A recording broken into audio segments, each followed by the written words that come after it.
Hi everyone, welcome to my channel. ఈరోజు వ్లాగ్లో Arunachalam are Tiruvannamalai వెళ్ళినప్పుడు మ్యాక్సిమం అందరూ ఫస్ట్ వెతుక్కునేది అక్కడ బడ్జెట్ ఫ్రెండ్లీ రూమ్స్ ఎక్కడ ఉంటాయా, ఎక్కడ స్టే బాగుంటుందా అని చెక్ చేస్తారు కదా. నేనైతే మీ ముందుకి ఒక బడ్జెట్ ఫ్రెండ్లీ అకామిడేషన్తో ముందుకు వచ్చాను అన్నమాట.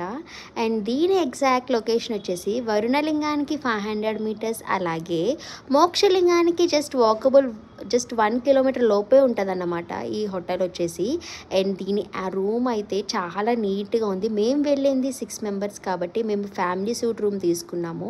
అండ్ ఇక్కడ వాళ్ళు 6 మెంబర్స్కి 3 బెడ్స్ ఇచ్చారన్నమాట. అలాగే దాంట్లో 2 రూమ్స్ ఉంటాయి. అండ్ వాళ్ళు ఎప్పటికప్పుడు రూమ్ సర్వీసింగ్ కూడా చాలా బాగుంది. అన్నీ కూడా చాలా నీట్గా క్లీన్గా ఉంది. అండ్ ఇది పేరు వచ్చేసి బాలాజీ మహల్ అన్నమాట. అండ్ మీరు ఎవరైనా ఫస్ట్ టైం అరుణాచలం వెళ్తున్నప్పుడు ట్రై చేయండి. అండ్ దీని కాస్ట్ వచ్చేసి మేము ఫ్యామిలీ సూట్ తీసుకున్నాం కాబట్టి 3000 తీసుకున్నాం.